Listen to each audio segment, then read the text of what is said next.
Touchdown!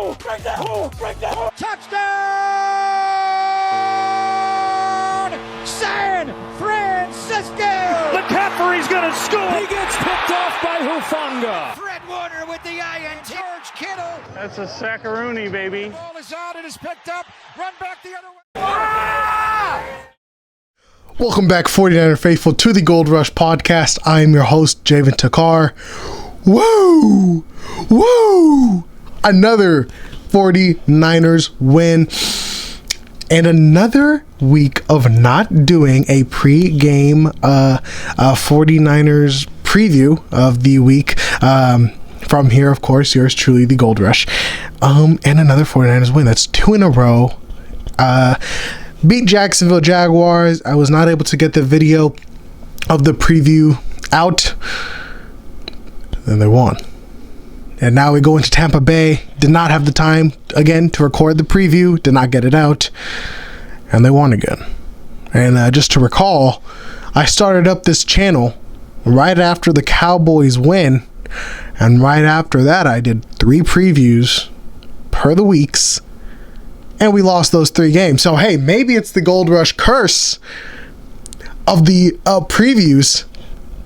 But, of course, I'm going to still swoop in and do the post-game reviews right after the game, folks. You know where to find us here at the Gold Rush. 49ers taking on the Tampa Bay Buccaneers in Levi Stadium. Chase Young's debut at home.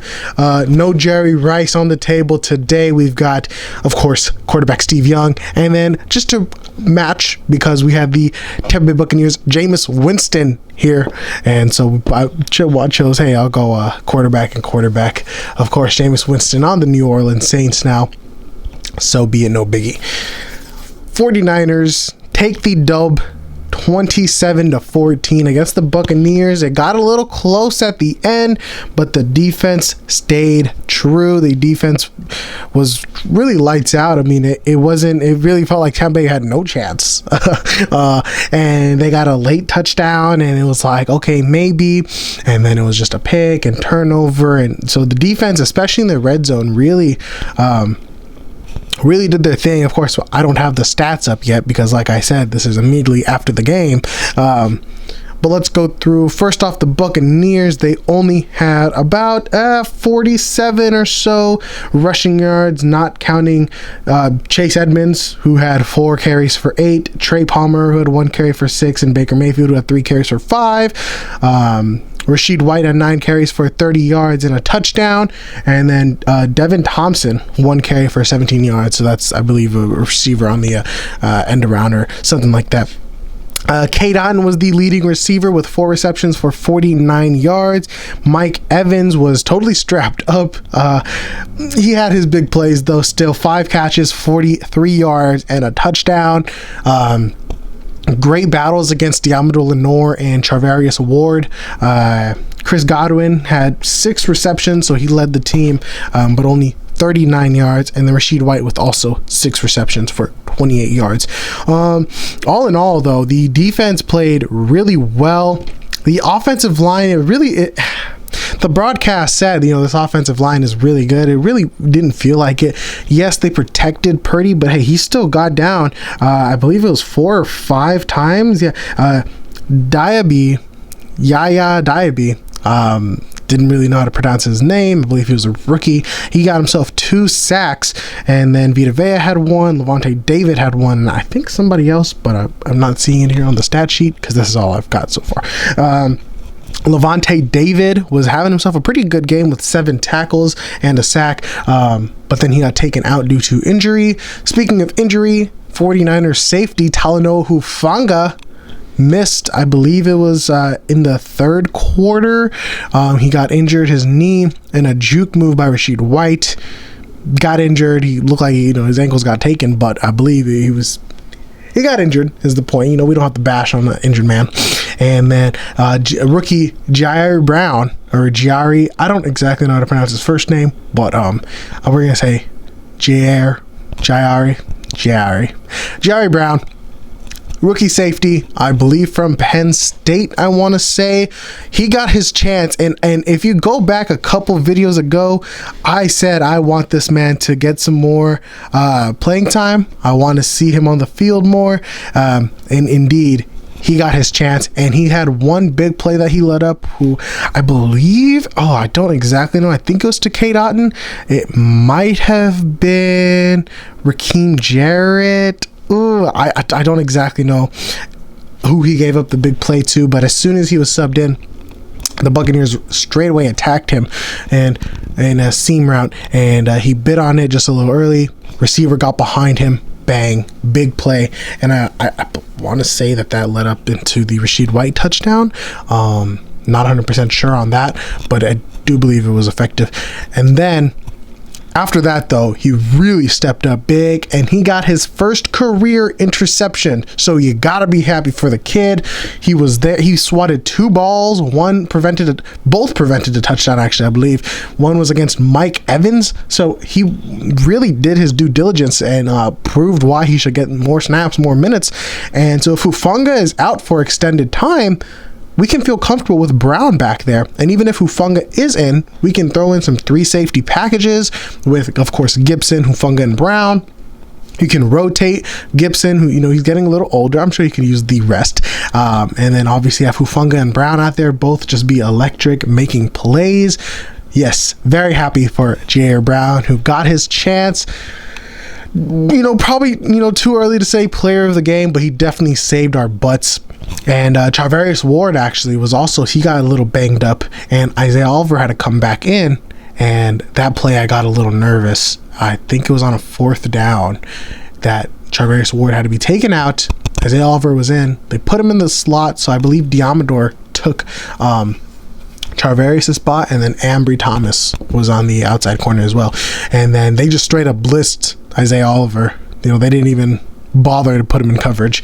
And then Baker Mayfield went on to attack Jerry Brown. So Tampa Bay had a great great game plan to attack the backups. But then Jerry Brown, I believe he got his head there and was able to swat the ball before it got to Mike Evans. It was a great play, great blitz by Isaiah Oliver, who, unfortunately seems like he's totally lost his spot. And Charvarius Ward, Diamador Lenore in the slot, and Ambry Thomas on the outside seems to be the way that they're going. And honestly, again, Ambry Thomas, didn't hear his name much. That's what you want in a cornerback. A lot of pretty much, so Baker Mayfield went 29 for 45, 246 yards, 1 touchdown, 1 interception, and a lot of it was short plays, screens, which again, kind of the death of us. Tampa Bay was slowly chipping their way downfield. Of course, in the red zone again, 49ers defense stepped up, and they had multiple red zone stops, so that is obviously huge. Going on to the offensive side of the ball, Brock Purdy absolutely balled out, and he was slinging it out there. 21 for 25, only 4 incompletions on the day, 333 yards, 333, and 3 touchdowns. Hey, Brock Purdy rocking the number 3 there, I guess. And then McCaffrey, 21 carries for 78 yards, and he also got a touchdown, a receiving touchdown for 5 catches, 25 yards in the air. And so his streak hopefully starts back up. Brandon Ayuk solidifying himself as a top 10 receiver in the league. 5 receptions, 156 yards, and a touchdown. That touchdown came from a 77 or 76 yard bomb, the longest touchdown pass in the NFL this entire season. Gotta love to see it go to the red and gold, and especially Brock Purdy, who many doubted. Hey, he's got a weak arm. He's coming off of an elbow injury. He's not going to be able to sling it, this and that. He's proven those naysayers wrong. And hey, I was one of them. I didn't think he could sling that thing. But man, he loaded back, bang, put it right on the money. And Ayuk took it to the house. Love seeing that. Love getting fired up like that. And of course, it brings the juice to the rest of the players as well. George Kittle, he got himself a touchdown as well. Always nice to see. And he getting him more involved as well. 8 receptions for 89 yards. So he's getting targeted a lot more now. I think Ash Shanahan is building more trust in the offensive line. Doesn't have to worry too much about sending Kittle as a blocker, and can, boom, send him out, go run some routes, have some fun out there. And so, of course, Kittle, he boosts the energy as well. Deebo Samuel had 3 catches for 69 yards. Elijah Mitchell got some carries. He picked up 24 yards on the ground off of 4 carries. No Jordan Mason again this game. Really want to see Jordan Mason get in there a little bit more. I know Kyle Shanahan was asked about Jordan Mason by our very own Grant Kahn. And Kyle Shanahan didn't seem to like the question. I don't exactly remember what the question was, but it involved Jordan Mason, and Shanahan did not like the question too much. But hey, man, Jordan Mason is really good. He's a really good back, especially as a momentum keeper. Hey, McCaffrey's a little tired. You can put in Mason, and he is going to be electric on the field. He's going to carry a defender or two and pick up some extra yards. So yeah, the offense was moving late in the game. The offense kind of seemed a little sluggish, a little slow, and then wasn't really able to get going. They didn't score in the fourth quarter, so that, would have loved to see some points up there. A field goal by Jake Moody before halftime. Of course, love seeing Jake Moody get more confident, even if it is just kind of chip shots where you feel like the offense should score. Hey, as long as Jake Moody's making field goals, I suppose, huh? Going over back to the defensive side of the ball, we already highlighted Jair Brown, Nick Bosa, and the rest of the defensive unit. Absolutely on fire. Nick Bosa, I believe he got himself a sack. Nick Bosa, yes, 1 sack, 3 assisted tackles, and a fumble, forced fumble. He was just there. Baker Mayfield scrambled out. Nick Bosa wraps up his legs. Fred Warner comes in and punched out the ball. And I don't exactly know who picked it up. It might have been Bosa. But Fred Warner has been on an absolute tear this season. He had himself 11 total tackles, 0.5 a sack, and of course, like I just said, a forced fumble and many other pass deflections and big hits and electrifying plays. Fred Warner was so him. The secondary played one of their better games, I would say. And the defensive line was all there. Would have loved to see them get to the quarterback a little bit more. Chase Young got a sack, though, on Tristan Wirfs, which was Tristan Wirfs' first sack given up. And so only 2-3 sacks, 0.5 given to Fred Warner and Dre Greenlaw. Absolutely electric, absolutely happy. That's a 2-game win streak.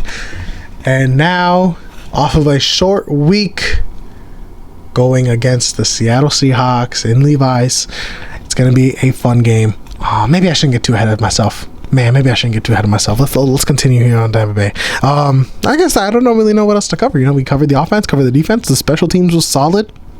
It was a big punt return, but it wasn't a touchdown, so that's great. Yeah, man. 49ers 7-3. I believe, they're still gonna be first in the division. The Seahawks and Rams are battling it out right now, and of course we're rooting for the Rams. Actually, let's check if that game is over. We're watching this live right now, folks. Nope, a minute 31 as I'm recording this. Of course, the game's over. A minute and a half left. Rams up by 1, 17-16. Geno Smith is out. It is Drew Lock in at quarterback. That could get interesting, folks. That could get interesting. As I'm recording this, of course, we know who won, who this and that, but the Rams, of course, are rooting for them to beat the Seahawks so we can be comfortably number 1 and not tied with them. All right, folks, so it is Future Javen now speaking. Literally a couple minutes after finishing recording this video, Talanoa Hufanga news comes out. Bad news. But then the Seahawks game that we just talked about wraps up. So the Seahawks, we'll go with the bad news first. Talanoa Hufanga feared to suffered a torn ACL. Will probably go through some testing. We'll probably know tomorrow. Absolute heartbreaker to lose somebody as great as that, who's been having, he had a really good game last game with Steve Wilks changing up the defense a little bit, coming on the sideline. He looked like he was going to really get back to his form from last season. Unfortunately, season's cut short. Like I mentioned, Jair Brown is going to have to start the rest of the way. And I'm not too concerned. I think that he played solid. I think he played good enough. And I think he'll only progress. Now to the good news. The Seattle Seahawks and the Los Angeles Rams. You can probably guess what happened. The score